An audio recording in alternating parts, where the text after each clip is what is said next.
kalau segala hal di situ adalah hal-hal yang menyenangkan, maka dengan begitu mudah kita memahami, kita mensyukuri, kita tambah semangat menjalani hidup. Karena yang terjadi adalah enak semua, sehat, dapat promosi jabatan, gaji naik, atau orang tua kita dipromosi jabatan. Pokoknya kalau situasi seperti itu, saya pikir tidak usah ajar orang Kristen bagaimana caranya bersyukur. Aku berkata kepadamu, kasihilah musuhmu, berbuatlah baik bagi yang membencimu, mintalah berkat bagi yang mengutuk, berdoa bagi yang mencacimu. Kalau pipi kirimu ditampar, berikan juga pipi kanan. Aku yang memilih kalian. Kita satu dalam doa. Terpujilah Allah yang Maha Kuasa, pencipta langit dan bumi, yang kami sapa, kami sembah, dengan leluasa kami hampiri melalui Tuhan Yesus, satu-satunya jalan kebenaran dan hidup. Tuhan Yesus, terima kasih karena telah memilih kami untuk bisa mengenal-Mu, mengenal Bapa, memiliki Roh Kudus, dan menerima firman saat ini Tuhan. Firman-Mu adalah kebutuhan kami Tuhan.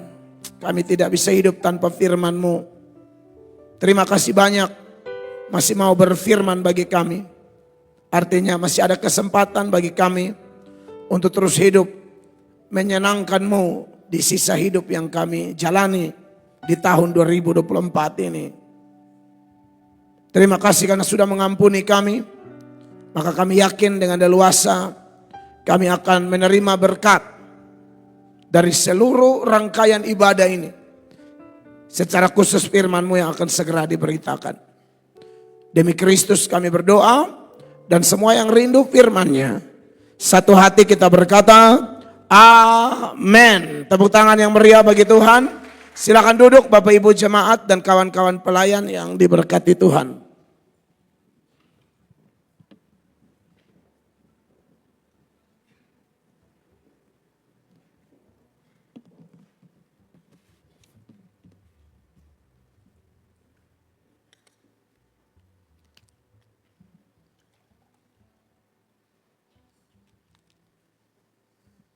Mari kita sama-sama membaca firman Allah yang terpilih dari Roma pasal 8 ayat 28 dan ayat 29. Roma 8, 28, 29. Dalam hitungan ketiga kita baca ayat ini 1, 2, dan 3. Kita tahu sekarang bahwa Allah turut bekerja dalam segala sesuatu untuk mendatangkan kebaikan bagi mereka yang mengasihi Dia, yaitu bagi mereka yang terpanggil sesuai dengan rencana Allah. 29. Sebab semua orang yang dipilihnya dari semula, mereka juga ditentukannya dari semula untuk menjadi serupa dengan gambaran anaknya, supaya ia anaknya itu menjadi yang sulung di antara banyak saudara. Tema yang kita akan pelajari yaitu dalam susah dan senang Tuhan ada perkatong, atau dalam susah dan senang Tuhan selalu ada bersama kita semua. Bapak Ibu jemaat yang diberkati oleh Tuhan Yesus, bicara tentang topik seperti itu dengan dasar ayat Roma 8 ayat 28 dan 29. Saya tahu bahwa ini bukan topik yang baru. Semua kita pernah mendengarkan topik-topik senada dengan dasar nats yang senada pula. Bahwa Tuhan itu dalam segala hal ada bersama kita, bekerja, mendatangkan kebaikan bagi kita semua. Hanya memang terkadang bahwa kalau segala hal di situ adalah hal-hal yang menyenangkan, maka dengan begitu mudah kita memahami, kita mensyukuri, kita tambah semangat menjalani hidup. Karena yang terjadi adalah enak semua, sehat, dapat promosi jabatan, gaji naik, atau orang tua kita dipromosi jabatan. Pokoknya kalau situasi seperti itu, saya pikir tidak usah ajar orang Kristen bagaimana caranya bersyukur. Secara refleks orang-orang Kristen bisa langsung berkata, haleluya, puji Tuhan. Itu sangat mudah. Tapi memang kalau segala sesuatu di situ adalah hal-hal yang menyusahkan, hal-hal yang menyakitkan, ada tekanan, ada himpitan, ada sakit penyakit, ada masalah ekonomi, ada bisnis yang mandek, atau mungkin mengalami penurunan income, atau kita menghadapi masalah hukum misalnya. Kita salah bicara di sosial media, entah postingan kita, video kita, VT kita, lalu orang persoalkan itu karena ada kena unsur pidana di situ, lalu kita dilapor, harus bolak-balik menghadap polisi. Saya pikir tidak mudah orang berkata haleluya, puji Tuhan, syukur bagimu dalam keadaan-keadaan seperti itu. Maka perlu kebenaran ini disampaikan bagi kita. Mengapa? Karena Tuhan mau supaya saya dan Bapak Ibu menurut ayat-ayat ini yang kita baca ya. Roma 8:29, supaya kita itu semakin hari semakin serupa dengan Tuhan Yesus. Di ayat 29, sebab semua orang yang dipilihnya dari semula, ini sudah pasti orang Kristen yang sungguh-sungguh percaya Yesus, mereka juga ditentukannya dari semula untuk menjadi serupa dengan gambaran anaknya, supaya ia, anaknya itu, menjadi yang sulung di antara banyak saudara. Jadi Tuhan mau supaya kita semua ini kekasih Tuhan menjadi serupa dengan Tuhan Yesus. Ya, harus jadi serupa dengan Tuhan Yesus. Dan oleh karenanya firman disampaikan. Firman itu membentuk seluruh kehidupan kita, sikap hati kita, perilaku kita, supaya tambah hari tambah serupa dengan Tuhan Yesus. Lalu Roh Kudus yang dimeteraikan dalam diri kita itu juga menuntun kita supaya tambah hari tambah serupa dengan Tuhan Yesus. Dan masih ada satu lagi, yaitu keadaan sekitar kita. Itu dipakai Tuhan juga untuk membentuk kita. Makanya ayat 28 bilang, dalam segala sesuatu Allah turut bekerja. Dalam keadaan apapun di sekitar kita yang bersentuhan dengan kita, Allah turut bekerja. Nah ini menarik, jemaat terkasih.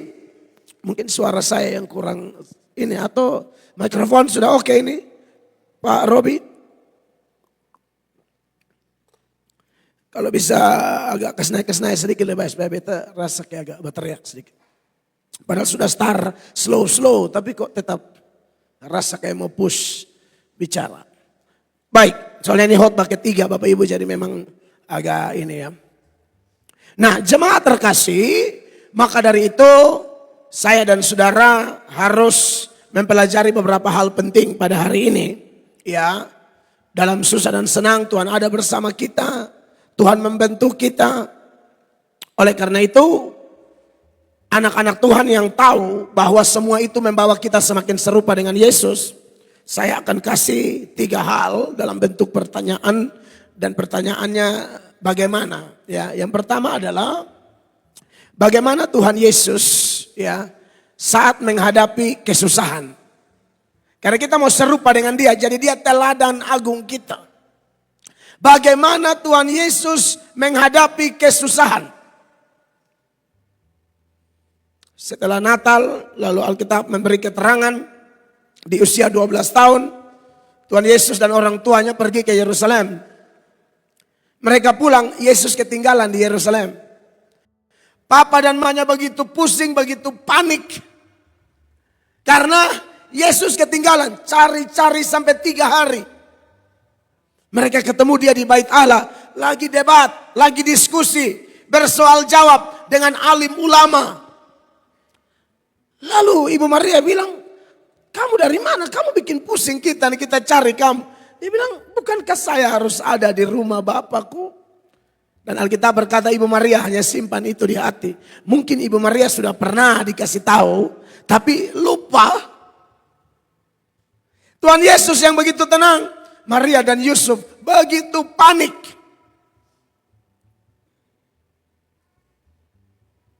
Ya, sikap Tuhan Yesus itu hadapi apa-apa tenang sekali. Mereka melintasi Danau Galilea, lalu karena Tuhan Yesus menjelma jadi manusia, jadi dia betul-betul manusia kecuali dosa ya, tanpa dosa. Dia lapar, haus, mengantuk. Dia tidur di buritan. Gelombang, badai, angin, sakal mengerikan. Semua panik. Lalu kasih bangun dia. Guru, guru, engkau membiarkan kami binasa. Yesus bangun dengan tenang. Lalu bilang itu angin, itu badai. Tenang, diam. Lalu Yesus bilang, kamu ini kurang percaya. Di Taman Getsemani, Tuhan Yesus mau ditangkap. Rombongan yang dipimpin oleh Yesus ketemu dengan rombongan yang dipimpin oleh Yudas. Rombongan ketulusan dan rombongan munafik. Yesus juga tenang menghadapi Yudas dan rombongan munafik yang dia pimpin. Sedangkan murid-murid lain panik luar biasa, saudara-saudara. Ini kelihatan menurut versi Injil Yohanes 18 mulai ayat 3. Ayat ini berkata demikian. Maka datanglah Yudas juga ke situ dengan sepasukan prajurit dan penjaga-penjaga bait Allah. Iya. Yang disuruh oleh imam-imam kepala dan orang-orang Farisi, lengkap dengan lentera, suluh dan senjata. Ayat 4. Maka Yesus yang maha tahu semua yang akan menimpa dirinya. Yesus yang tahu, ulang. Maka Yesus yang tahu semua yang akan menimpa dirinya, maju ke depan dan berkata kepada mereka, siapakah yang kamu cari? Iya, Tuhan Yesus tenang tanya, siapa yang kamu cari? Lalu ayat 5 jemaat baca, 1, 2, 3. Jawab mereka, Yesus dari Nazaret. Katanya kepada mereka, akulah dia. Yudas yang mengkhianati dia berdiri juga di situ bersama-sama mereka. Ayat 6 saya baca, ketika ia berkata kepada mereka, akulah dia, mundurlah mereka dan jatuh ke tanah. Jadi Yesus begitu tenang. Tapi nanti kalau saudara baca terus, Petrus dan kawan-kawan panik. Saking paniknya, Petrus angkat pisau, potong telinga seorang bernama Malkus. Di cerita ini, di peristiwa yang sama. Sama-sama hadapi kesusahan. Sama-sama hadapi kesulitan. Yesus begitu tenang. Tapi murid-murid begitu panik. Luar biasa. Ayatnya yang ke-10 dikatakan demikian. Lalu Simon Petrus yang membawa pedang, menghunus pedang itu, menetakannya kepada hamba iman besar dan memutuskan telinga kanannya. Nama hamba itu Malkus. Lalu Tuhan Yesus marah dia di ayat 11. Tuhan Yesus bilang begini, kata Yesus kepada Petrus, sarungkan pedangmu itu. Bukankah aku harus minum cawan yang diberikan Bapa kepadaku? Mereka sudah pernah dengar bahwa Yesus sendiri bilang, nanti saya ini akan ke Yerusalem, akan ditangkap, akan diadili, disiksa, dibunuh, dan akan mati. Waktu Tuhan Yesus ngomong begitu, Petrus paling ngotot kan, yang lain goncang, aku tidak. Aku rela mati bersamamu, dan seterusnya. Dan kelihatannya ketika Petrus angkat pisau dan potong telinga Malkus, Petrus sedang mau membuktikan janjinya. Dengan sekuat tenaga, dengan begitu bersungguh-sungguh, dia cabut pisau, dia potong telinga Malkus. Dan memang kita tahu latar belakang Petrus ya. Petrus ini tidak terlalu suka kalau Yesus membahas topik penderitaan. Aduh, itu tidak nyambung di telinga Petrus. Petrus tidak mau. Masalahnya ini lagi dari dalam zona nyaman, dalam zona di mana Yesus sebagai seorang tokoh, seorang sosok rohaniwan, nabi besar, rabi luar biasa yang kehadirannya menyedot simpati massa yang begitu hebat pada waktu itu. Ini orang top, orang viral. Petrus lagi kecipratan popularitas. Belum lagi mereka melihat dengan mata kepala, nempel sama Yesus. Bukan hanya kecipratan popularitas, mereka bisa lihat hal-hal spektakuler. Mujizat-mujizat terjadi. Mujizat ada terjadi. Lagi top-top, kok bahas penderitaan? Petrus Petrus marah, saudara-saudara.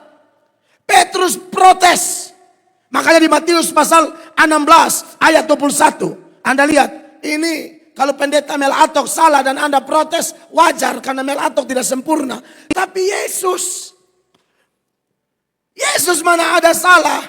Tapi Anda lihat saja apa yang Petrus lakukan setelah Yesus mengajarkan tentang penderitaan. Topik yang berat, topik yang tidak disukai kebanyakan orang sekalipun dia Kristen. Perhatikan. Sejak waktu itu Yesus mulai menyatakan kepada murid-muridnya bahwa ia harus pergi ke Yerusalem dan menanggung banyak penderitaan dari pihak tua-tua, imam-imam kepala dan ahli-ahli Taurat, lalu dibunuh dan dibangkitkan pada hari ketiga. Respon Petrus saya baca buat saudara. Tetapi Petrus menarik Yesus ke samping dan menegur dia. Katanya, Tuhan, kiranya Allah menjauhkan hal itu. Hal itu sekali-kali takkan menimpa engkau. Petrus sok lebih bijak dari Tuhan Yesus. Petrus sok lebih tahu dari Tuhan Yesus.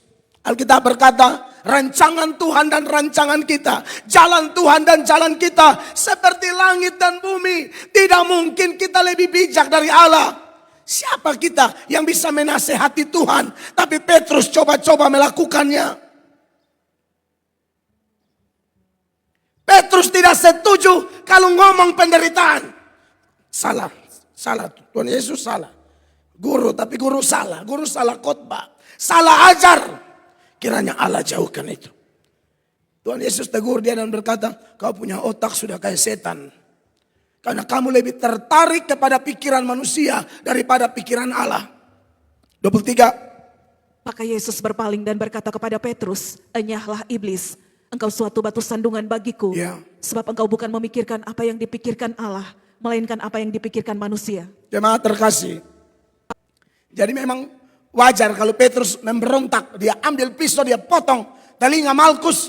Karena memang dia tidak suka dengan ini keadaan. Tapi terjadi. Jemaat terkasih. Kebenaran firman itu tidak semuanya berisi berkat. Kalau ada pendeta dia khotbah berkat terus. Ini pendeta tidak jujur ini. Pendeta tipu umat. Firman Allah saya bilang kamu dikaruniakan bukan hanya untuk percaya tetapi untuk menderita. Sebagaimana Yesus berkali-kali ngomong kepada murid-murid, Bapak Gembala berkali-kali ngomong kepada jemaat doktrin ini.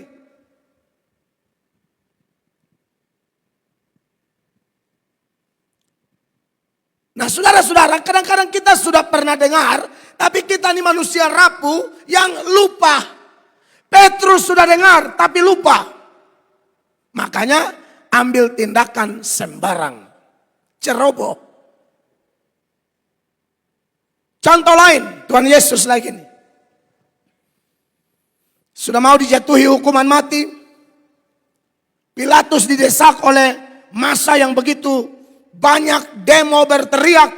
Paksa Pilatus harus menjatuhi hukuman mati kepada Tuhan Yesus.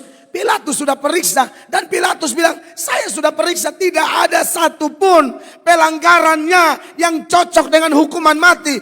Dia harus dibebaskan.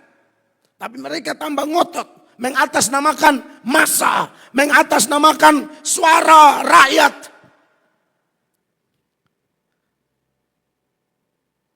Lalu Pilatus bilang sama Tuhan Yesus, kau tinggal omong dengan saya sejujurnya kau tuh apa masalahmu apa. Sebab hidup dan matimu tergantung saya. Saya yang menentukan kau dihukum atau kau bebas. Kata Pilatus dalam Yohanes 19 ayat 10. Karena Pilatus ini gubernur, punya power. Dia punya kuasa bisa membebaskan Tuhan Yesus. Makanya dia omong begini. Maka kata Pilatus kepadanya, tidakkah engkau mau bicara dengan aku? Tidakkah engkau tahu bahwa aku berkuasa untuk membebaskan engkau dan berkuasa juga untuk menyalibkan engkau? Saya bisa kasih bebas engkau. Saya bisa salibkan engkau. Pokoknya lu hidup tergantung saya. Kan saya yang punya kuasa. Kira-kira begitu. Itu seperti saudara di kantor. Lalu bos saudara bilang, lu pun nasib ini tergantung beta. Lu mau tetap di Kupang atau di Saburai Jua? Beta. Karena ada pejabat-pejabat yang kalau tidak ikut mau dia bilang, son lama lain. Masih mau dikupang, masih mau dikupang. Biasanya tanya itu sah. Saya suka dengar di kantor-kantor orang curhat, wih Bapak kita jangan tak salah Bapak kalau tidak habis. Kita bisa kerja di satu ruangan yang tidak ada meja, hanya ada kursi, baru sarang laba-laba semua. Karena berbenturan dengan bos. Bos bilang, nasibmu kan di saya pun tangan. Kira-kira begitu. Tapi lihat Yesus, Tuhan kita. Waktu Pilatus omong begini, ayat 11 Tuhan Yesus bilang begini. Yesus menjawab, engkau tidak mempunyai kuasa apapun terhadap aku. Jikalau kuasa itu tidak diberikan kepadamu dari atas. Saudara anak buah di kantor bareng omong dan bos begini. Waktu Pak Kadis bilang, lu ini nasib ini tergantung beta. Saudara pernah bilang, tutup mulutmu. Tutup mulutmu Bapak. Kamu tidak ada kuasa apa-apa terhadap aku kalau tidak dari surga. Saya yakin saudara tidak berani. Kalaupun berani, hanya di hati. Amin. Lu berani keluar, lu pindah saat itu. Tapi dari sini Tuhan kita mau ajar kita, ini kebenaran. Hidup kita memang tidak ditentukan oleh manusia. Amin. Hidup kita ditentukan oleh Tuhan sendiri, kekasih Allah. Itulah sikap Tuhan Yesus saat menghadapi kesusahan-kesusahan. Tetap hanya berpusat kepada Bapaknya. Yang kedua, bagaimana caranya supaya saya dan Bapak Ibu bisa meniru Tuhan Yesus? Ya. Bagaimana supaya kita bisa seperti Tuhan Yesus saat kita menghadapi kesusahan-kesusahan dalam hidup? Kita semua harus diingatkan pada saat ini bahwa segala sesuatu itu ditetapkan oleh Allah. Bapak Ibu terkasih, ulang. Segala sesuatu ditetapkan oleh Allah. Susah, senang, hal besar, hal sedang, hal kecil, hal enak, tidak enak, hal suci, bahkan hal dosa. Dengar Bapak Ibu ya. Bahkan dosa itu ditetapkan oleh Allah. Bukan Allah bikin dosa, Allah menetapkan. Kalau omong menetapkan dosa nih, kalau orang yang sudah dewasa belajar kitab suci tahu. Contoh ya. Dulu saya pernah dengar ada hamba Tuhan khotbah bilang begini. Pada waktu Adam dan Hawa jatuh ke dalam dosa, pada saat itu terjadi rapat ilahi di sorga. Bapa, Anak, dan Roh Kudus mulai rapat dan berkata, waduh, Adam dan Hawa sudah jatuh. Bagaimana ini solusinya? Harus ada salah satu di antara Bapa, Anak, dan Roh Kudus yang menjelma menjadi manusia. Maka Yesus mengatakan, saya siap menjelma menjadi manusia. Ini ajaran tidak alkitabiah. Tidak demikian. Skenario atau penetapan Yesus datang dan mati untuk kita bukan di saat Adam dan Hawa jatuh. Itu sudah ditetapkan sebelum dunia diciptakan. Kalau dunia belum diciptakan, berarti Adam dan Hawa belum ada. Adam dan Hawa belum ada, berarti dosa belum terjadi. Tapi Yesus sudah ditetapkan menjadi penebus dan darahnya akan tercurah. Makanya 1 Petrus 1, 18 dan seterusnya. 18, perhatikan. Sebab kamu tahu bahwa kamu telah ditebus dari cara hidupmu yang sia-sia, yang kamu warisi dari nenek moyangmu itu, bukan dengan barang yang fana, bukan pula dengan perak atau emas. Lalu dengan apa? 19. Melainkan dengan darah yang mahal, yaitu darah Kristus yang sama seperti darah anak domba yang tak bernoda dan tak bercacat. Nah, darah itu akan dicurahkan, tapi ditetapkannya kapan? 20 Bapak Ibu perhatikan ayat ini. Ia telah dipilih sebelum dunia dijadikan. Ya. Tetapi karena kamu baru menyatakan dirinya pada zaman akhir. Ia telah dipilih sebelum dunia dijadikan. Dunia belum ada, Yesus sudah ditetapkan, kau akan mati. Dunia belum dijadikan, dosa belum ada. Nah saudara-saudara, berarti tidak ada yang kebetulan. Semua itu ditetapkan, skenario Tuhan itu tidak ada yang mendadak. Semua terskenario dengan sempurna. Ini kita harus diingatkan lagi topik-topik seperti ini. Saya kasih contoh lain lagi. Misalnya tiba-tiba ada bencana alam di mana-mana ya. Di Indonesia ini sudah terjadi berapa kali tsunami. Tsunami di Aceh, tsunami di Palu, tsunami di Jawa Barat. Pernah dulu tsunami di Flores tahun berapa tuh ya? 90 kah?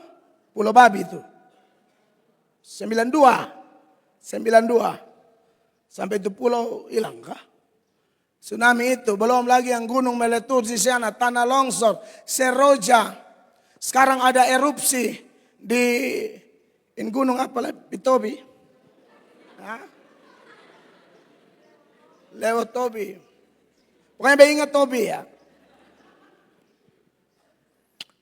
Lalu bilang mau ada lanina, apa segala macam. Anak Tuhan yang belajar firman diingatkan. Tidak ada yang terjadi kebetulan. Tidak ada. Semua itu ada Tuhan di balik itu. Amos 3 ayat 6. Perhatikan Bapak Ibu. Adakah sangkakala ditiup di suatu kota dan orang-orang tidak gemetar? Adakah terjadi malapetaka di suatu kota dan Tuhan tidak melakukannya? Adakah terjadi malapetaka di suatu kota dan Tuhan tidak melakukannya? Kemarin ada gempa. Kamu saya ada di mana? Teman-teman bilang ada gempa lagi. Saya mulai curiga nih. Memang jangan sampai Tuhan mau pakai bahasa Kupang. Tuhan mau roh khusus. Kota daerah nih. Saya tidak tahu kenapa. Tapi anak-anak Tuhan, kita tidak usah panik. Kita sudah dikasih tahu ada ayat-ayatnya memang. Sekarang tahun politik kan. Anak Tuhan yang baik tidak akan bakal lagi gara-gara politik. Gara-gara pilihan tidak sama. Biasa aja kali.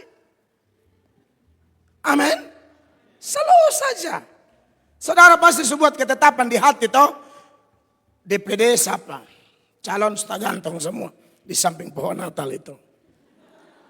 DPR RI saudara mungkin sudah ada. Atau mungkin masih bingung. Jangan tanya beta itu saudara urusan ya. DPR provinsi. Kota. Kalau saudara di kabupaten. Ini semua kan sudah siap. Lalu capres cawapresnya siapa? Sudah ada semua. Tapi kita diingatkan nanti yang jadi yang Tuhan pilih. Bukan yang kita pilih. Jangan merasa kita lah yang punya kemampuan menentukan siapa naik, siapa turun. Tidak ada itu. Anak Tuhan tidak percaya itu. Walaupun prosesnya melalui kita coblos dan lain sebagainya. Tapi anak Tuhan yang percaya bahwa segala sesuatu ditetapkan oleh Allah. Termasuk jabatan-jabatan. Itu Allah yang tetapkan. Makanya Mazmur 75 ayat 7 dan 8 mengatakan. Sebab bukan dari timur atau dari barat. Dan bukan dari padang gurun datangnya peninggian itu. Bukan. Lalu? Tetapi Allah adalah hakim. Amin. Direndahkannya yang satu dan ditinggikannya yang lain. Direndahkannya yang satu dan ditinggikannya yang lain. Capres cawapres silakan mau pilih siapa terserah. Paket nomor 1 Pak Anies Baswedan dengan Caimin. Paket 2 Pak Prabowo Gibran. Paket 3 Pak Ganjar Pak Mahfud. Ya toh? Ya sudah. Saudara mau pilih mana pilih. Tapi tetap nanti pilihan Tuhanlah yang akan pimpin Indonesia. Saya lihat masuk satu gang.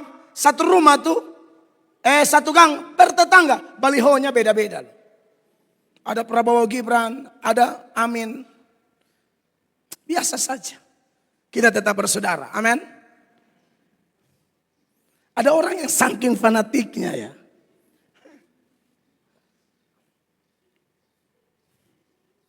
Dia sampaikan, mungkin contoh dia tidak pilih Pak Amin. Pendeta tanya, ada Amin? Dia tidak jawab loh. Karena dia tidak pilih. Saudara, ini beta omong, ini bukan karena ada paket Aminnya Pak Anies Baswedan Caimin, bukan. Dulu di Alor, saudara yang orang Alor, itu paket ada nama Amin, Pak Amon Jobo dan Sapa begitu. Lawan politiknya saya ini kan suka KKR keliling Alor. Bapak ini di gereja ini sekarang pendeta tanya ada Amin. Mereka bilang tidak ada. Karena mereka takut kalau bilang Amin arah-arahnya coblos Amin. Oh no. Saudara, Amin politik beda dengan Amin saat Anda mengaminkan kebenaran. Oke? Jangan terlalu fanatik, bodoh-bodoh. Pendeta tanya, ada amin? Prabowo Gibran. Tidak bisa begitu. Sampai doa juga, dalam nama Yesus sama-sama berkata, Ganjar Mahfud. Jangan begitu. Santai aja kali. Kita punya amin itu, aminnya 2 Korintus 1 ayat 20. Di mana ayat itu berkata, sebab Kristus adalah ya bagi semua janji Allah. Itulah sebabnya oleh Dia kita mengatakan amin. Bukan saudara mau pilih nomor 2, nomor 3, terserah. Tapi kalau saya tanya ada amin, bilang ada. Dalam nama Yesus sama-sama katakan amin. Jangan dalam nama Yesus sama-sama katakan gemoy, gemoy. Ya, tidak bisa. NTT itu beda. Amin. Buat apa tegang-tegang, santai-santai aja. Tuh kita punya saudara-saudara yang kita pilih. Dan saya suka anak NTT, orang NTT ya. Saya sedikit mesti ngomong ini. Bahwa kita pilih saudara-saudara kita yang kita tahu mereka bekerja bagi negeri kita. Kita tidak peduli partai. Amin. Asal dia tuh mau kerja. Dia betul-betul sudah buktikan kerjanya. Pilih dia. Walaupun pilihan presiden tidak sama dengan dia punya partai, tidak ada masalah. Menurut saya. Pilih saja, yang penting dia kerja. Jangan, tidak ada hujan, tidak ada angin. Tiba-tiba baliho keluar, berjanji membangun NTT. Kau pikir enak kah sumpah-sumpah begitu hari Rabu? Saya baru khotbah ini ayat loh. Jangan bersumpah demi apapun termasuk demi kotamu. Ya. Matius 5 mulai ayat, aduh terlupa ini ayat 33. Matius 5:33. Kamu telah mendengar pula yang difirmankan kepada nenek moyang kita. Jangan bersumpah palsu, melainkan peganglah sumpahmu di depan Tuhan. Artinya boleh, sumpah jabatan apa semua itu boleh. Yang dilarang tuh kalau palsu, sumpah lain bikin lain, itu yang Tuhan tidak mau. Kalau sumpahnya jujur, boleh. Lalu ayatnya yang ke-34. Tetapi aku berkata kepadamu, janganlah sekali-kali bersumpah baik demi langit, karena langit adalah tahta Allah. Jangan sumpah-sumpah demi langit. Apalagi saudara yang bilang begini, kalau beto omong kosong, kilat sambar. Hati-hati. Hati-hati.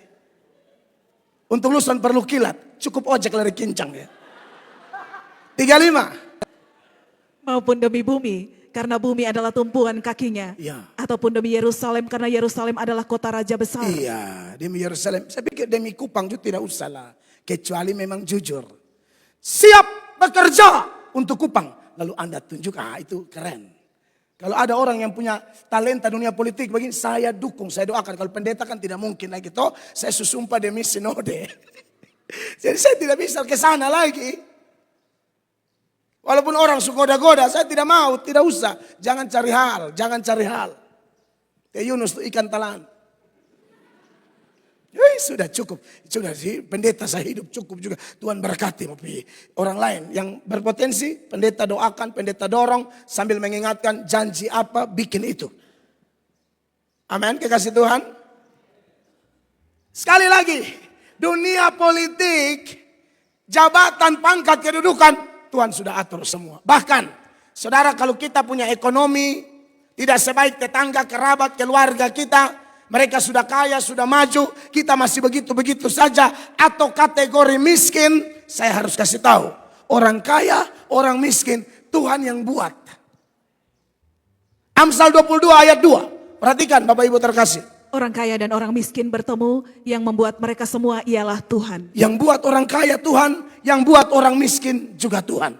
Yang kaya jangan merasa bahwa kita kaya karena kekuatan kita. Tidak ada. Dalam Ulangan pasal 8 ayat 17. Tuhan mengingatkan orang-orang kaya lupa diri. Di zaman Musa sambil berkata demikian melalui Musa, saudara-saudara. Maka janganlah kau katakan dalam hatimu, kekuasaanku dan kekuatan tanganku lah yang membuat aku memperoleh kekayaan ini. Bukan. Lalu gara-gara siapa? 18 saya baca. Tetapi haruslah engkau ingat kepada Tuhan Allahmu. Sebab dialah yang memberikan kepadamu kekuatan untuk memperoleh kekayaan.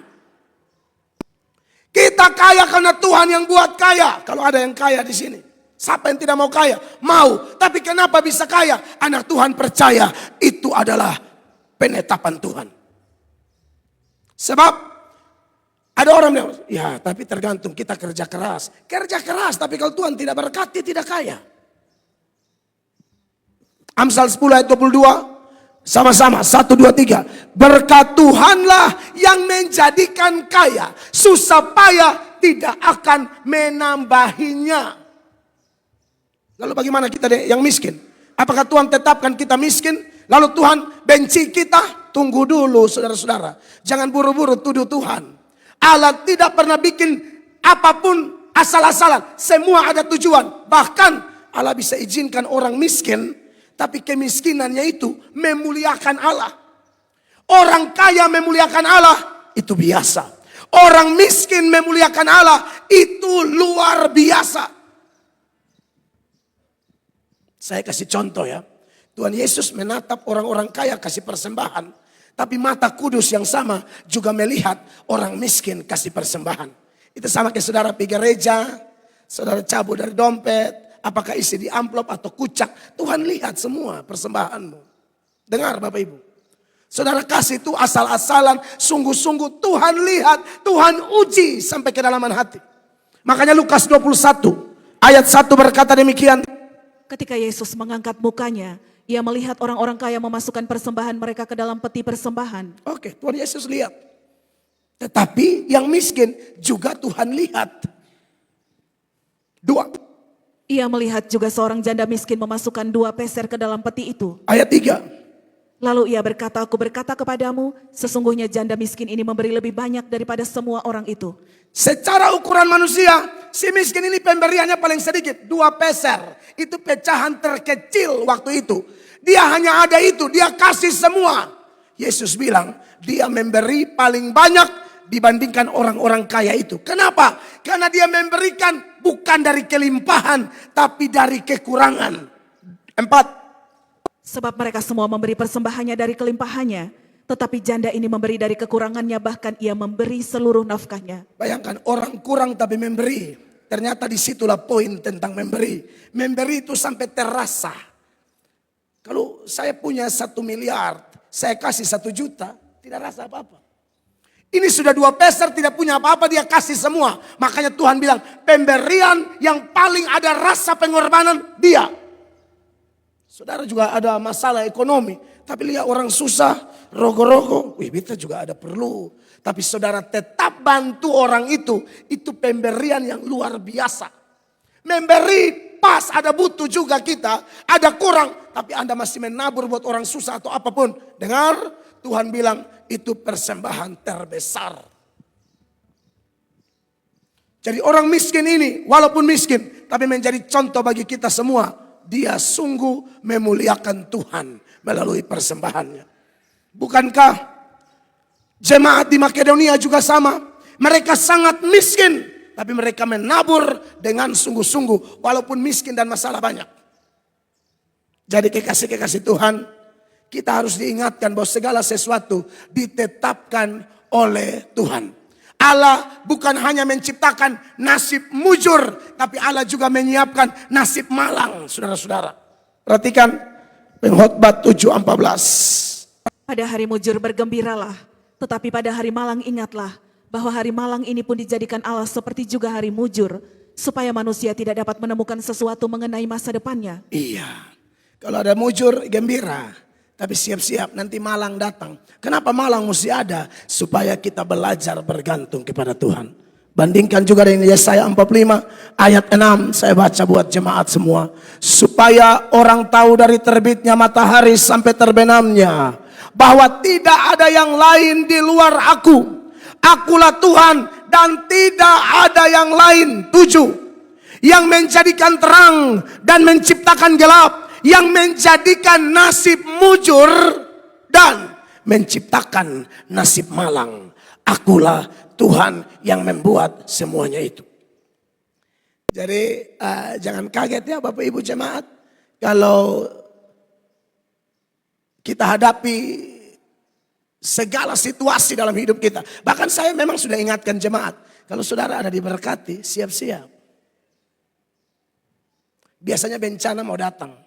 Sebaliknya, Kalau saudara ada kena bencana, siap-siap, berkat mau datang. Allah sering bikin seperti itu. Karena hidup di dunia ini memang harus bergumul. Ini bukan tempat senang-senang. Senang-senang di sorga. Itu tanpa air mata, tanpa beban, tanpa dosa. Kalau di sini tidak ada. Mau pendeta, mau doa tiap hari, harus siap. Kadang susah, kadang senang. Karena dari mulut Tuhan bisa keluar berkat. Tapi dari mulut Tuhan bisa keluar hal-hal buruk juga. Kadang Tuhan bilang, pergi ke Nineve, serukan pertobatan. Kadang-kadang dia bilang, pergi ke Israel, kasih tahu tidak ada hujan. Dari mulut yang sama. Ratapan 3, 37, 38. 37 bilang begini. Siapa berfirman maka semuanya jadi. Bukankah Tuhan yang memerintahkannya? Ya, Bukankah dari mulut yang maha tinggi keluar apa yang buruk dan apa yang baik? betul. Bukankah dari mulut yang maha tinggi keluar apa yang buruk dan apa yang baik? Jadi saudara-saudara, makanya kalau dengar khotbah kadang-kadang kok ada yang keras tegurannya. Bagi kita mungkin itu buruk, padahal itu memang dari Tuhan. Bahkan Tuhan itu mengatur sedemikian rupa sampai ada ciptaannya maki dia. Saya waktu orang maki saya, lalu jemaat di sini sudah polisi, beberapa teman polisi, jadi akhirnya mereka sudah bikin laporan. Itu hanya tinggal saya pergi, harus saya yang pergi. Tapi saya berdoa, saudara-saudara. Saya berdoa, Tuhan ingatkan saya ini ayat, yaitu Daniel 11 ayat 36. Ini ayat bilang begini. Raja itu akan berbuat sekehendak hati. Ia akan meninggikan dan membesarkan dirinya terhadap setiap Allah. Juga terhadap Allah yang mengatasi segala Allah. Juga terhadap Allah yang mengatasi segala Allah. Itulah Bapa kita. Raja itu apa? Ia akan mengucapkan kata-kata yang tak senonoh sama sekali. Orang ini mengucapkan kata-kata yang tidak senonoh kepada Allah. Allah tetapkan itu, bayangkan. Terus. Dan ia akan beruntung sampai akhir murka itu. Sebab apa yang telah ditetapkan akan terjadi. Makanya waktu orang itu postingannya saya masih simpan sampai sekarang. Tulisan di Facebook itu cuci maki ngeri-ngeri. Di akunnya tidak ada. Tapi dia bagi di grup tertentu. Polisi capture, kasih tahu saya. Lalu bilang, kalau Pak Mel oke, selesai. Saya berdoa, ini ayat Tuhan ingatkan. Tuhan seolah-olah menemukan begini. Jangankan lu, beta atur orang maki beta. Lu ini siapa Mel atau kira-kira begitu. Tuhan Allah saja orang maki. Makanya kadang-kadang Tuhan Yesus itu atas seizin Bapa izinkan Tuhan Yesus kita dimaki-maki orang. Ada yang bilang Tuhan Yesus kerasukan setan, gila, sesat. Dan makian-makian yang lain. Penjahat. Sekali lagi ya, kalau hal enak dipuji-puji orang terus, kita semua gampang. Dimaki orang, bagaimana? Panik, stres, gelisah, kerja tidak mood lagi. Karena fenomena seperti itulah khotbah ini dimunculkan. Supaya kita kuat. Karena bisa jadi di tahun ini lebih ngeri. Tambah tahun tekanan tambah tinggi. Tambah tahun kejahatan tambah luar biasa. Jangankan bilang maki Tuhan. Bahkan Tuhan rancang supaya anaknya dibunuh demi kita. Yesus mati itu Bapa yang rancang supaya anaknya dibunuh.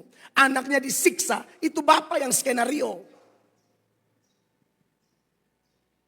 Kisah 2 ayat 23. Ayat ini berkata. Dia yang diserahkan Allah. Menurut maksud dan rencananya. Yesus diserahkan Bapa. Menurut maksud dan rencananya. Telah kamu salibkan dan kamu bunuh. Oleh tangan bangsa-bangsa durhaka. Pembunuhan Kristus adalah kriminal terbesar yang pernah terjadi di dunia ini. Itu Bapa skenario. Bapa tetapkan anaknya mati untuk kita. Ini dosa besar ini. Pembunuhan.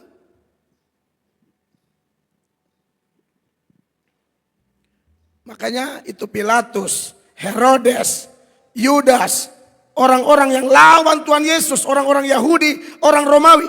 Ini semua Bapa tetapkan ini. Kisah 4:27.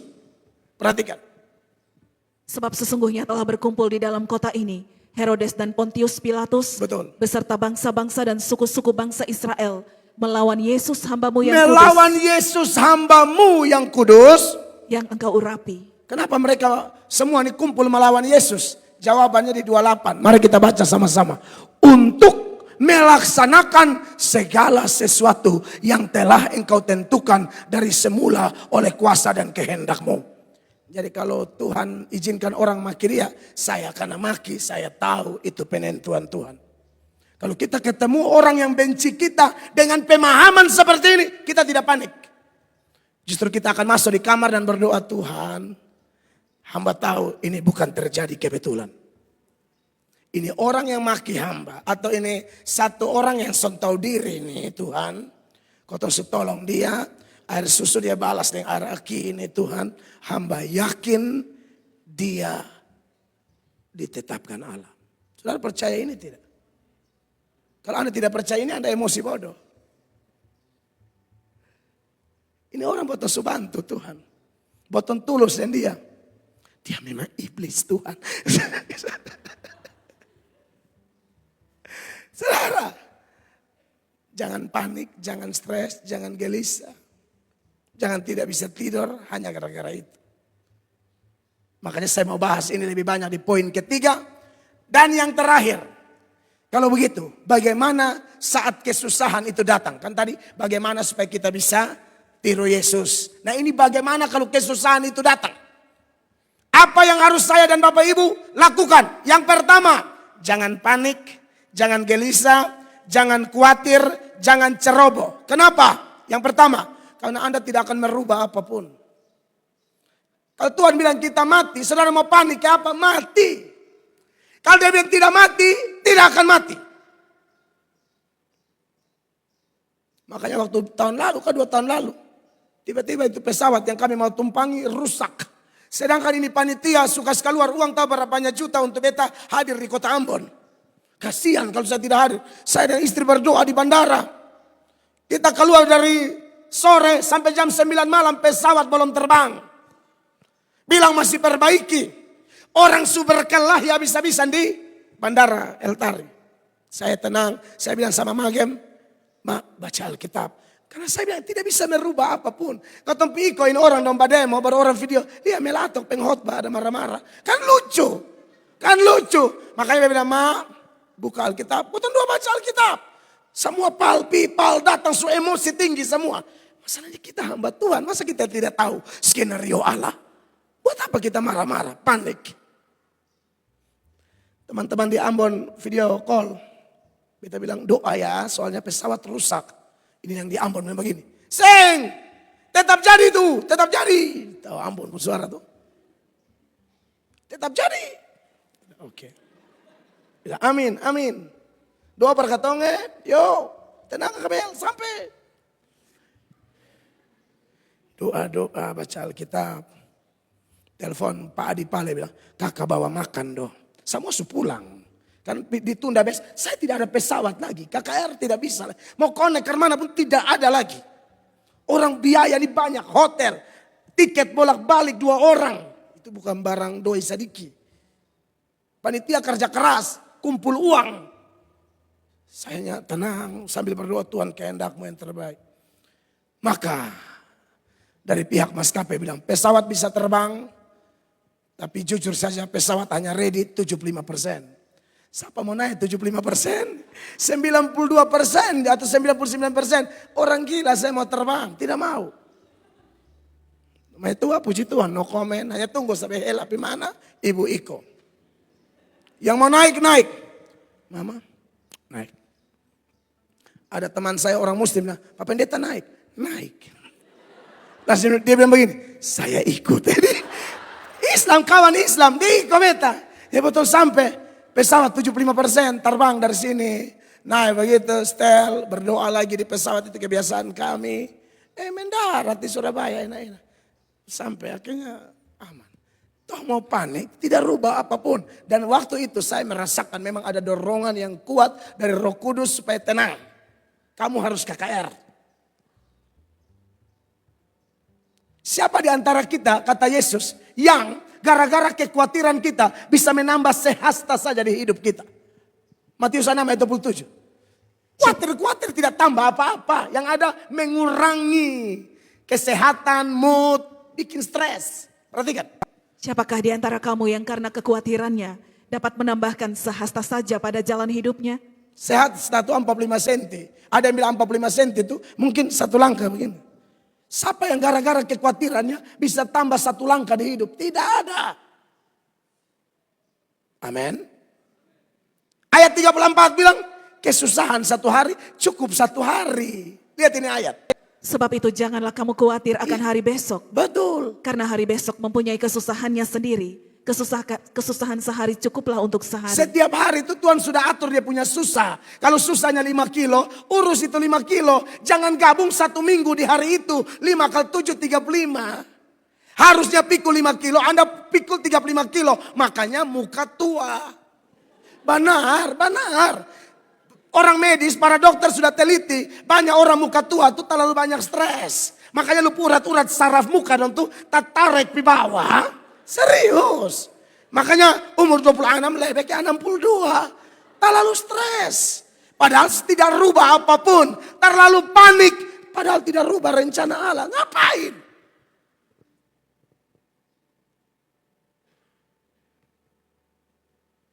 Tidak rubah rencana Allah.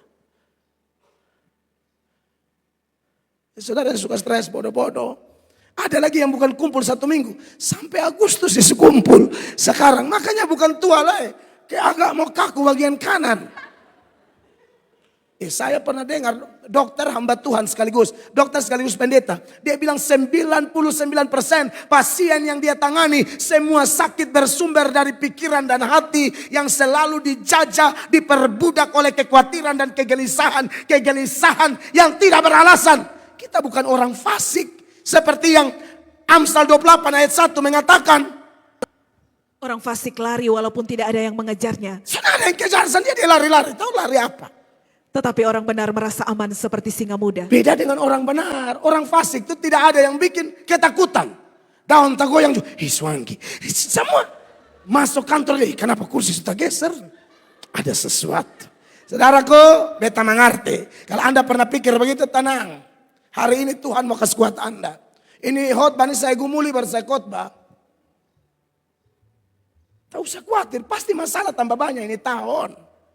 Tapi jangan tenang-tenang saja. Raja Daud bilang dalam lembah kekelaman, aku berjalan, bukan lari ngesot-ngesot. Aku jalan, lembah kelam itu tidak enak. Aku jalan santai, bukan kedong. Tidak ada yang kejar, lari. Itu kan buang-buang energi. Orang lihat tidak senyum justru dalam lebas. Dia kayak suka beta. Dia tuh asam lambung. Terlalu curiga. Kok semua orang mau senyum dengan katong nih. Orang ada taktikam juga. Kan kasihan dia nih laki soalnya peduli dia. Makanya dia kurang senyum. Slow aja kali. Amin. Lalu yang berikut, kenapa tidak boleh panik, tidak boleh gelisah, tidak boleh takut, tidak boleh khawatir, tidak boleh ceroboh. Yang kedua, karena, dengar Bapak Ibu. Sekalipun rencana Tuhan yang Tuhan buat, penetapan Tuhan yang berlaku atas kita itu, kelihatannya tidak enak. Ulang, kelihatannya tidak enak. Tapi sesungguhnya Tuhan melakukan itu untuk mendatangkan kebaikan bagi kita. Karena ayat yang kita bahas itu Roma 8 ayat 28. Kita tahu sekarang Allah turut bekerja dalam segala sesuatu untuk mendatangkan kebaikan bagi siapa? Bagi mereka yang mengasihi Dia. Yaitu kita yang terpanggil sesuai dengan rencananya. Berlaku ayat ini dan juga Yeremia 29 ayat 11 berlaku untuk kita. Sama-sama baca 1, 2, 3. Sebab aku ini mengetahui rancangan-rancangan apa yang ada padaku mengenai kamu. Demikian firman Tuhan. Yaitu apa? Rancangan damai sejahtera dan bukan rancangan kecelakaan. Untuk memberikan kepadamu hari depan yang penuh harapan. Tepuk tangan bagi Tuhan. kelihatan tidak enak, padahal luar biasa. Jadi saudara jangan lihat tidak enaknya, lihat di balik tidak enak itu kemuliaan tunggu kita. Murid-murid lewat nih, ada orang buta sejak lahir. Saudara bahkan kalau ada saudara dan saya yang punya anak seperti anak saya, autis, cacat bahkan, Anda dengar, Tuhan tidak pernah salah. Tuhan tidak pernah salah. Jangankan yang autis, berkebutuhan khusus, atau cacat. Mau model apa saja kalau sampai Allah izinkan ada. Jangan cepat-cepat boto-boto, marah-marah, stres, tidak mood, malu. Malu apa? Orang buta sejak lahir. Di Yohanes 9 ayat 1, murid-murid bilang begini waktu mereka lihat orang buta sejak lahir. Waktu Yesus sedang lewat, ia melihat seorang yang buta sejak lahirnya. Terus? Murid-muridnya bertanya kepadanya, Rabi, siapakah yang berbuat dosa? Orang ini sendiri atau orang tuanya sehingga ia dilahirkan buta? Tuhan Yesus bilang apa di ayat 3? Jawab Yesus, bukan dia dan bukan juga orang tuanya.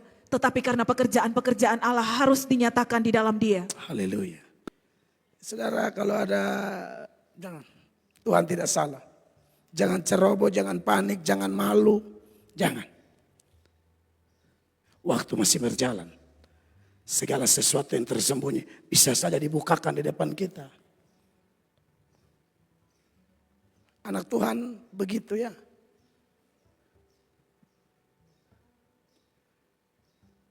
Makanya Paulus itu di penjara. Bayangkan Paulus di penjara. Orang kasih masuk di penjara. Yang kasih masuk dia yang tidak kenal Injil. Sudah dalam penjara. Yang tahu Injil justru tekan dia lagi. Masalah double porsi. Musuh dari luar, musuh dari dalam. Non-Kristen, Kristen tidak suka dia. Anda lihat ini ayat ya. Filipi 1 ayat 12. Tapi apakah kemudian Paulus menjadi lemah dan tidak maksimal bagi Tuhan? Dia semakin maksimal bagi Tuhan. Perhatikan ayat 12 Filipi 1. Aku menghendaki saudara-saudara supaya kamu tahu bahwa apa yang terjadi atasku ini Amin. justru telah menyebabkan kemajuan Injil. Justru telah menyebabkan kemajuan Injil. Padahal lagi di penjara loh. 13. Sehingga telah jelas bagi seluruh istana dan semua orang lain Ya. bahwa aku dipenjarakan karena Kristus. Aku dipenjarakan karena Kristus. Orang pikir kalau penjara bencana kan. Penjara pasti susah kan. Tapi Paulus bilang tidak. Aku di penjara, Injil tambah maju. Ada orang tidak di penjara, Injil tidak maju tuh. Gereja begitu sah. Orang di penjara, Injil maju, jiwa bertobat. Teman saya hamba Tuhan datang bersaksi. Puji Tuhan kami 11 tahun jemaat 11. Bikin melompat rekam dia. Lu kan mana pelayanan 11 tahun jemaat 11. Pilih Vertical Smackdown, Zalun. Paulus di penjara, Injil maju, 14. Banyak orang bertobat, banyak orang lihat Paulus punya penderitaan. Sambil menderita, sementara menderita tetap pelayanan. Mereka berkobar-kobar. Kalau yang di penjara aja semangat, apalagi kita yang tidak di penjara. Harus lebih semangat. Lanjut.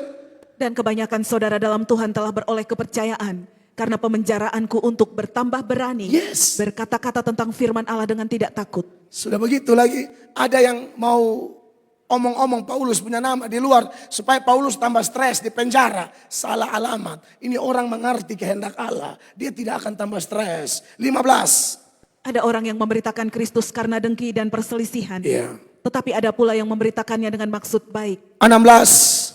Mereka ini memberitakan Kristus karena kasih. Yes. Sebab mereka tahu bahwa aku ada di sini untuk membela Injil. 17. Tetapi yang lain karena kepentingan sendiri Ya. dan dengan maksud yang tidak ikhlas. Ya. Sangkanya dengan demikian mereka memperberat bebanku dalam penjara. Sangkanya dengan demikian mereka memperberat bebanku dalam penjara. Jadi ini orang ceritanya Paulus di penjara. Mereka omong Paulus punya nama di luar-luar. Supaya orang semakin tidak percaya Paulus. Orang semakin negatif thinking sama Paulus. Paulus bilang begini di ayat 18 saya baca. Tetapi tidak mengapa. Sebab bagaimanapun juga Kristus diberitakan. Baik dengan maksud palsu maupun dengan jujur. Mereka beritakan Injil. Tapi mereka iri sama Paulus. Jengkel sama Paulus. Pro Injil anti Paulus. Pro Injil anti Melatok. Itu bisa tuh.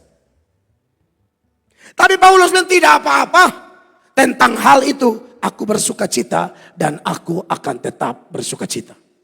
Dalam kesulitan tetap maksimal bagi Tuhan. Orang yang mengenal Tuhan, paham rencana Allah, dalam kesulitan kita maksimal. Orang tidak paham, dalam kesulitan dia terbawa arus kesulitan dan tidak bisa bikin apa-apa. Kita beda. Yang berikut, apa yang harus kita lakukan? Berpegang kepada firman Allah yang dinyatakan kepada kita, bukan yang tersembunyi. Kapan kita mati, itu tersembunyi. Siapa yang akan bikin susah kita, itu kita tidak tahu. Bukan urusan kita. Urusan kita, lakukan apapun yang Tuhan nyatakan semaksimal mungkin, sepanjang tidak bertentangan dengan firman. Contoh, ya Paulus itu, waktu pelayanan di Damsik, dia semakin top, orang semakin benci. Orang mau bunuh dia. Ya Paulus bijak dong. Murid-muridnya taruh dia di keranjang, kasih turun, kasih lolos dia. Ini bukan pengecut, ini bijak. Kisah 9:22. Akan tetapi Saulus semakin besar pengaruhnya dan ia membingungkan orang-orang Yahudi yang tinggal di Damsyik karena ia membuktikan bahwa Yesus adalah Mesias. Terus Beberapa hari kemudian orang Yahudi merundingkan suatu rencana untuk membunuh Saulus. 24. Tetapi maksud jahat itu diketahui oleh Saulus. Siang malam orang-orang Yahudi mengawal semua pintu gerbang kota supaya dapat membunuhnya. Lalu apa yang murid-muridnya lakukan? Sungguh pun demikian pada suatu malam. Murid-muridnya mengambilnya dan menurunkannya dari atas tembok kota dalam sebuah keranjang. Iya. Jadi dia tahu bahwa kehendak Allah itu ada. Ini orang mau bunuh saya nih. Apakah ini waktunya saya mati? Nggak tahu. Tuhan tidak kasih tahu apa-apa. Urusan saya apa? Lari toh. Tuhan Yesus bilang sama murid-murid, kalau ada yang aniaya kau di satu kota, lari ke kota lain. Matius 10 ayat 23. Apabila mereka menganiaya kamu dalam kota yang satu, larilah ke kota yang lain. Sampai di situ. Ini bukan pengecut. Karena Tuhan Yesus sendiri kalau belum waktunya, Tuhan Yesus tidak bisa sorong diri. Matius 12 ayat 14. Orang mau bunuh dia menyingkir. Waktunya belum tiba, kenapa sorong diri? Perhatikan. Lalu keluarlah orang-orang Farisi itu dan bersekongkol untuk membunuh dia. Terus, Tetapi Yesus mengetahui maksud mereka lalu menyingkir dari sana. tapi Yesus mengetahui maksud mereka lalu menyingkir dari sana. Jadi ada anak muda, kalau ada orang tua bilang sayang, jangan jalan malam-malam ya, lu dengar. Lu jalan dengan siapa? Dia laki-laki itu tuh, aduh mama lihat dia pemodel nih. Barat. Kan banyak anak yang orang tua omong tidak mau dengar. Tak tahu dia pun kawan ini minta maaf, bunuh dia. Perkosa, mutilasi. Kan banyak kejadian. Karena jalan sembarang. Orang tua omong dengar. Orang tua dipakai Tuhan. Kecuali memang Tuhan omong dari sorga. Bilang, tetap di situ. Itu beda. Seperti Paulus. Banyak orang mau bunuh dia. Tapi dalam kisah pasal 18. Ayat 9 di kota Korintus. Tuhan datang bilang, jangan takut. Lu aman. Itu beda. Perhatikan. Pada suatu malam berfirmanlah Tuhan kepada Paulus di dalam suatu penglihatan. Jangan takut, teruslah memberitakan firman dan jangan diam. Iya. Terus? Sebab aku menyertai engkau dan tidak ada seorang pun yang akan menjamah dan menganiaya engkau. Sebab banyak umatku di kota ini. Makanya dia tinggal 1 tahun 6 bulan di Korintus. Sekalipun musuh banyak. Tapi kan Tuhan bilang, jangan lari. Beda dengan di Damsyik tadi. Perhatikan 11. Maka tinggallah Paulus di situ selama 1 tahun 6 bulan. Dan ia mengajarkan firman Allah di tengah-tengah mereka. Jadi Bapak Ibu, apa yang harus kita lakukan? Lakukan apapun sepanjang tidak bertentangan dengan firman. Amin. Tadi beta omong gempa bumi toh. Di rumah tolong persediaan beras. Iya toh. Saudara mesti persediaan makan, minum, siap-siap. Takuju, badai kah apakah? Mau lari, mau minta makan di tetangga-tetangga. Kau tunggu kau anjing gigis. Iya kan, lakukan apapun persiapan. Saudara-saudara yang masih muda tahu menabung. Karena kita tidak tahu kesusahan datang. Tiba-tiba Tuhan izinkan kita sakit, ya. Atau yang belum ada BPJS, urus BPJS dulu.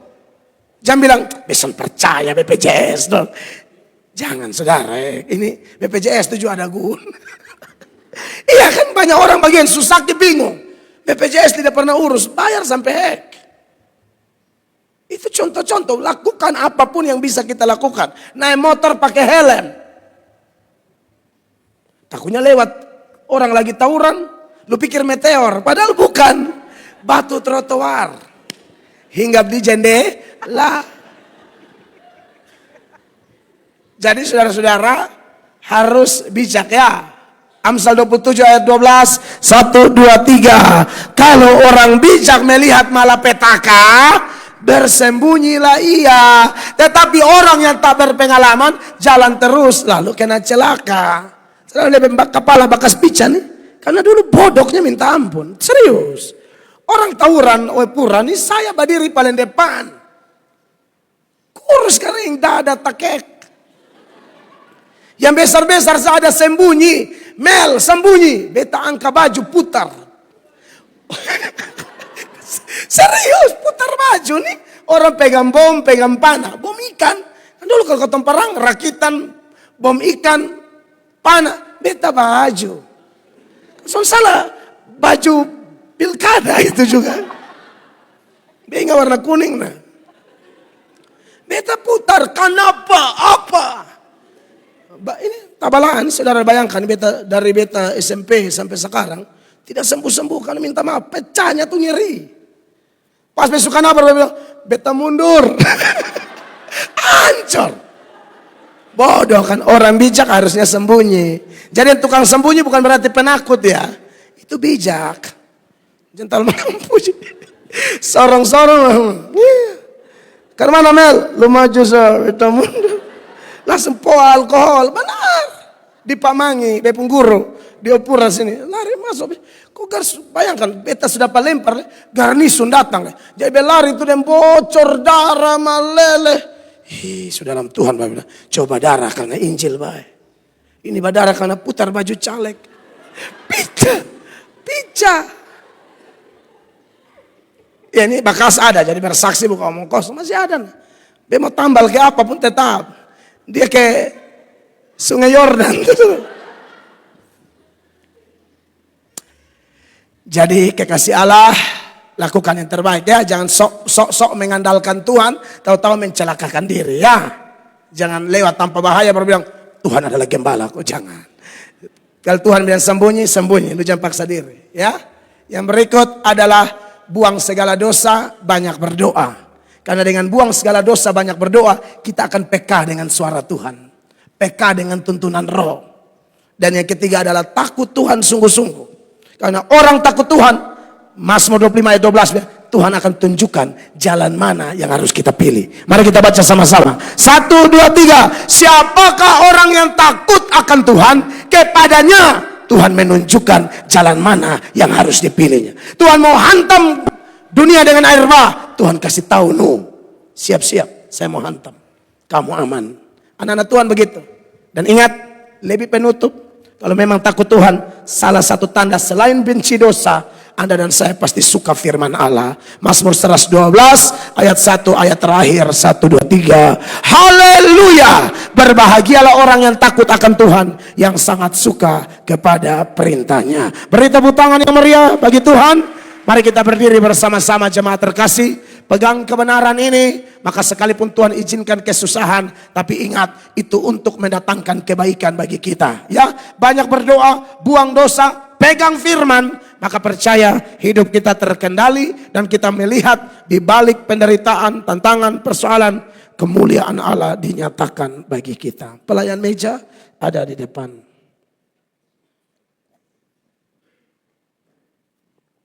Terima kasih banyak Tuhan. Terima kasih banyak. Mari kita satu hati, kita berdoa. Bapa di surga, terpujilah Allah yang hidup ajaib luar biasa.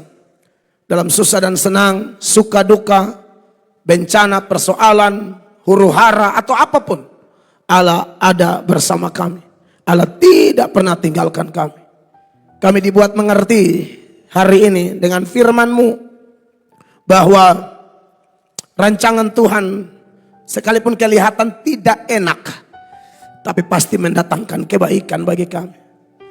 Terima kasih karena sudah mengingatkan kami sekali lagi bahwa rancangan-Mu bukan rancangan kecelakaan, tapi rancangan damai sejahtera, masa depan yang indah bagi kami semua. Kuatkan kami semua jemaat-Mu ini Tuhan, supaya kami kuat dalam doa, buang segala dosa-dosa. Kami memilih takut akan Engkau, yang ditandai juga dengan suka akan firman-Mu.